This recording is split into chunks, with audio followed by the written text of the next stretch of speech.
ये हो हल्ला, ये आवाज, ये रुकावटें डालने का प्रयास एक सोची समझी रणनीति के तहत है। और सोची समझी रणनीति ये है कि जो झूठ फैलाया है, जो अफवाहें फैलाई हैं, उसका पर्दाफाश हो जाएगा, सत्य वहां पहुंच जाएगा तो उनका टिकना भारी हो जाएगा। और इसलिए हो हल्ला करते रहो, जैसा बाहर करते हैं वैसा अंदर भी करते रहो, यही खेल चलता रहा है। लेकिन इससे कभी भी आप लोगों का विश्वास नहीं जीत पाओगे, मान के चलो।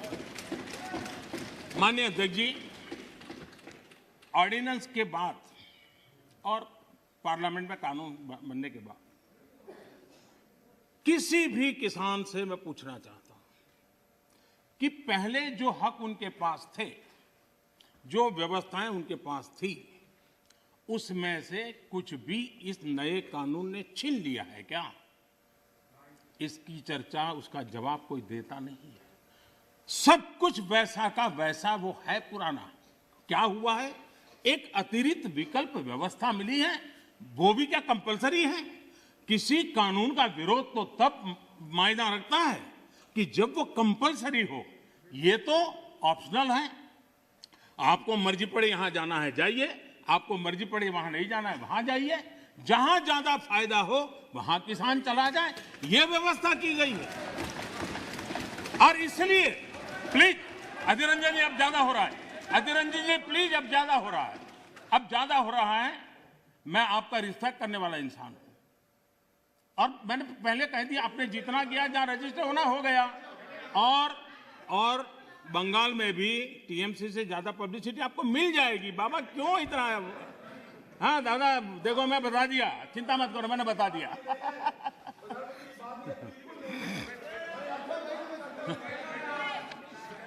अधीर रंजन जी प्लीज, अधीर रंजन जी, अच्छा नहीं लगता है। मैं इतना आदर करता हूं, आप आज ऐसा क्यों कर रहे हैं? आप ऐसा क्यों नहीं करते? अरे भाई, हद से ज्यादा क्यों कर रहे हैं आप? Please Adhir Ranjan ji, please. माननीय सदस्य दादा प्लीज। ये नए कानून अध्यक्ष जी किसी भी के लिए बंधन करता नहीं है। ऐसे कानून है, उनके लिए ऑप्शन है, और जहां ऑप्शन है वहां विरोध के लिए कोई कारण ही नहीं बनता। हां, ऐसा कोई कानून जो ऐसे थोप दिया हो, उसके लिए विरोध का कारण बनता है। और इसलिए मैं कहता हूं लोगों को, और मैं देख रहा हूं आंदोलन का एक नया तरीका है। क्या तरीका है? आंदोलनकारी जो होते हैं वो ऐसे तरीके नहीं अपनाते। आंदोलनजीवी होते हैं वो ऐसे तरीके अपनाते हैं, और वो कहते हैं ऐसा हुआ तो ऐसा होगा, ऐसा होगा तो ऐसा होगा, ऐसा होगा तो ऐसा होगा।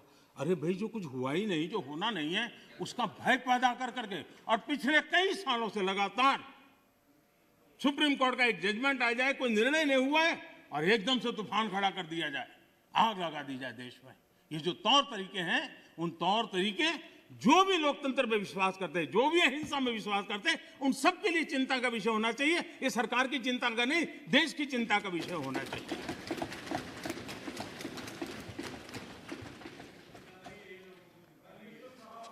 इस प्लीज बाद में समय मिलेगा आपको। नो माननीय अध्यक्ष जी प्लीज, ये तरीका ठीक नहीं। माननीय अध्यक्ष जी, आप समझ, पुरानी मंडियों पर भी कोई पाबंदी नहीं है। इतना ही नहीं, इस बजट में इन मंडियों को आधुनिक बनाने के लिए, उनके इंफ्रास्ट्रक्चर को सुधारने के लिए और बजट की व्यवस्था की गई है।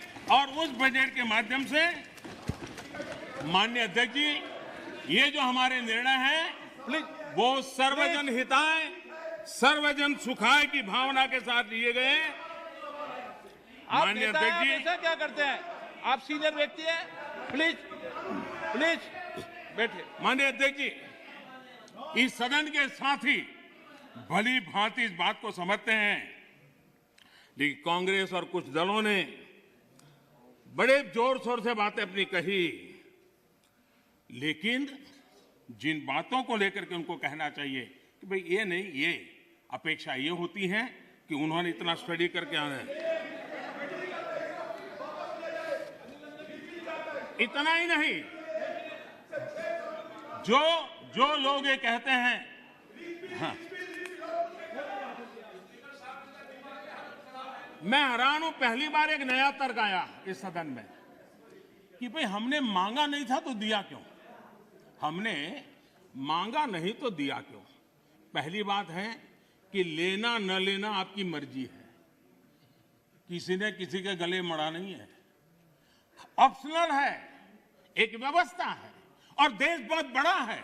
हिंदुस्तान के कुछ कोनों में इसका लाभ होगा, हो सकता है किसी एक आध कोने में न भी हो, लेकिन ये कंपलसरी नहीं है और इसलिए मांगा और दिए का मतलब नहीं होता है। लेकिन मैं फिर भी कहना चाहता हूं, इस देश में माननीय अध्यक्ष जी, दहेज का कानून, दहेज के खिलाफ कानून बने, ये इस देश में कभी किसी ने मांग नहीं की थी, फिर भी देश की प्रगति के लिए कानून बना था।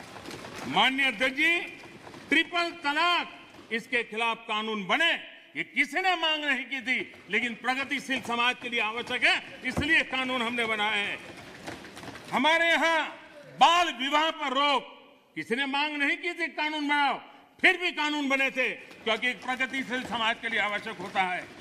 शादी की उम्र बढ़ाने के निर्णय किसी ने मांग नहीं की थी, लेकिन प्रगतिशील विचार के साथ वो निर्णय बदलने पड़ते हैं।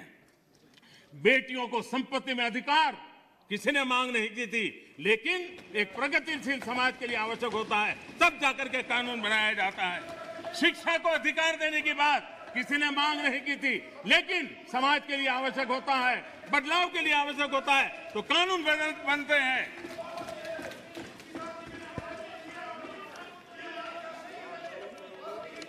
क्या कभी भी इतने सुधार हुए, बदलते हुए समाज ने इसको स्वीकार किया कि नहीं किया, ये दुनिया पूरी तरह जानती है। माननीय अध्यक्ष जी, आप जानते हैं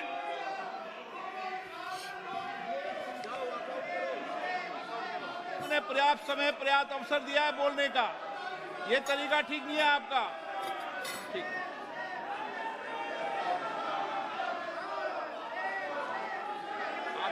आप दे दीजिए। ध्यान दीजिए।